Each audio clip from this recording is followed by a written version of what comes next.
A lot of change in Hollywood. A lot of change in the way business is done.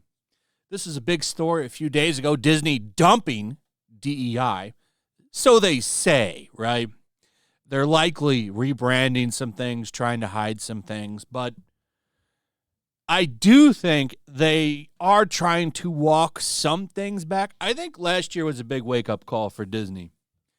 And why I say that is because look at what they put out. They had multiple hits last year. They didn't even put out a lot of content, but pretty much everything they did put out in theaters, not so much for Disney Plus, but in theaters, it made a lot of money. Deadpool and Wolverine, Moana 2, Inside Out 2, all those movies made big, big money, over $1 billion each. What do they have in common? Not a lot of propaganda. Except for Deadpool and Wolverine. That's not a family wholesome movie. It's a great movie. I love it. But because I didn't see Inside Out 2 or Moana 2, but from what I've heard, they're pretty safe, good movies to take your family to. Maybe I'm wrong on that, but from what I heard from people that did see them, they didn't have anything to say about them as far as propaganda or social engineering, any of that stuff. So I think Disney saw, hey, we can make some money again. Let's just go back to this before we completely kill off our brand. But they're not going to totally change. In fact, they will be the last company to change.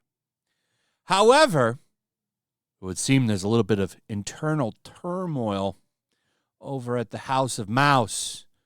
They're upset. They thought, and I quote, Bob had our backs. He doesn't have anybody's back. They want to make money at the end of the day. They have to make some money, right? They can't just put everything out and have it be a bomb like 2023. I feel like 2023 was a real rough year for Disney at the box office. 2020, I can't remember fully, but 2024 was a good year for them. And outside of some internal stories, Disney got off pretty good last year because they weren't doing their usual pandering, but dissent grows at Disney over perceived capitulation to Trump as DEI initiatives diminish. So they're very upset over there. This isn't the first time. There was some Pixar show. I know I did a video out about it, but there was some Pixar show. It's in this article. They talk about it. And it was supposed to be for Disney Plus, and in fact, it still is. I don't know if it's out or it came out. Yeah, here it is. Win or lose. Okay, Disney completely axed some trans storyline that was in it. Completely axed it.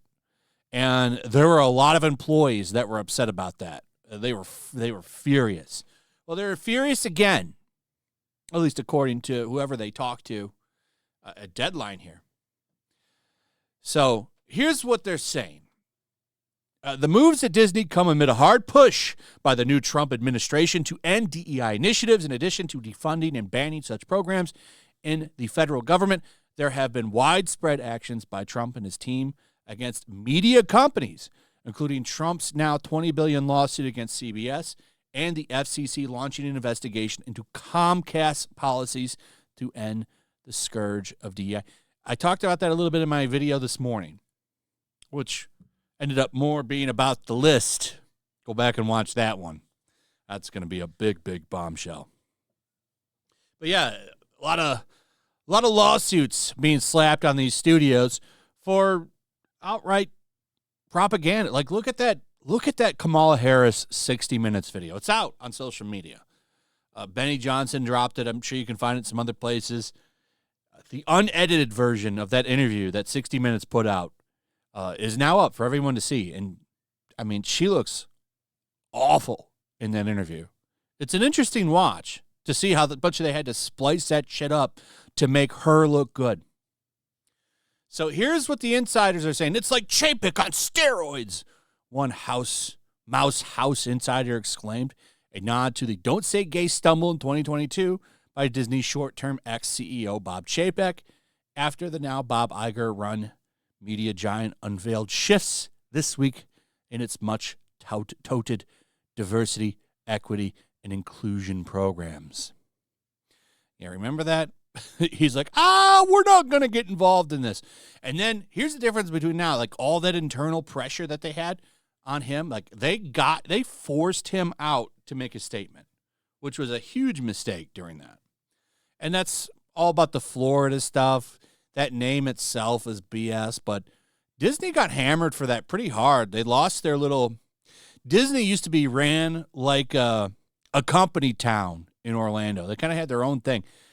If you want the details on that, you'll have to look it up. But they basically, if you know what a company town is, it's basically their own entity. They have their own fire, their own police, their own shops, their own housing for their employees, and they ran it all. They didn't have any red tape, none of that stuff, because it was all handled in-house. Well, that has changed as far as I know, unless DeSantis gave it back to them, but I don't think so. That was a costly stand for them. But anyway, in a memo to Global Staff Tuesday, Disney HR chief Sonia Coleman asserted that the changes and other related moves were intended to line up with self-declared business goals and company values.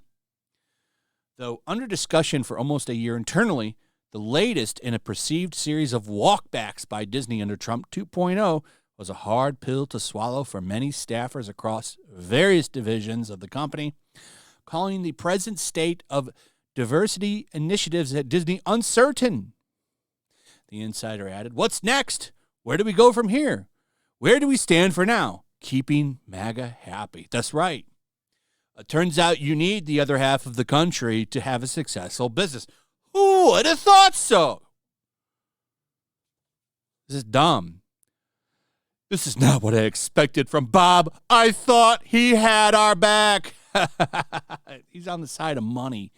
Sometimes. Bob is actually like a huge 4-star general and woke. But, I think there was a trendy position on this stuff with a lot of these corporate people, and they're learning that a lot of these people with their septum rings and their blue hair really aren't the loudest. They're the loudest ones out there, but at the end of the day, when it comes to profitability, they're going to steal all your shit online, and they're not really going to fund you in any way.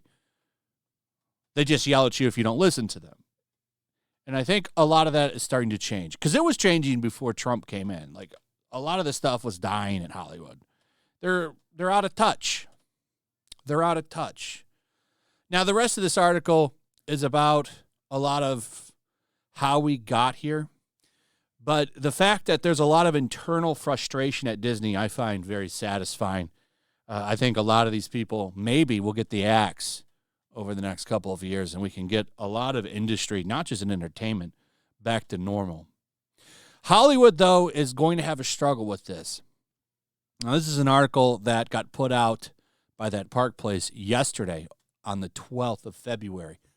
And basically, Hollywood's patting themselves on the back because in 2024, they had a lot of women in lead roles. More than half of the top 100 movies in 2024 featured a female lead or co-lead. However, a closer look at the box office numbers tell a different story, one that suggests audiences are becoming increasingly disengaged from the industry's forced representation efforts. There's a disconnect between people in Hollywood, basically. And there's a thing about that in this article. There's a disconnect. People don't want this stuff. They just want good stuff. They want good stories. They don't want this agenda-fueled storytelling. And Hollywood doesn't care. They're going to try to quadruple, because, spoiler alert, this was still not enough. They still want people with disabilities and people of color and all this stuff. Like, there's all kinds of little things in front and behind the camera, all this shit, and it'll never be enough, ever. And these companies need to learn that. That's why you just tune it all out and go back to making good stuff. And I think some of them will. Some of them will be late to the party, such as Disney. But at the end of the day, I think, the pendulum has swung back, and I don't think it's going to swing back over anytime soon. Depending on how the next 4 years go. But if the first couple of weeks are any indication, I think they're going to go pretty good. Anyway, that's pretty much it. Let me know what you guys think about all this. I'd like to hear from you. Also, if you would, please like, subscribe, share the video. Make sure you're still subscribed. Hit that notification bell, and we'll see you on the next one. Peace.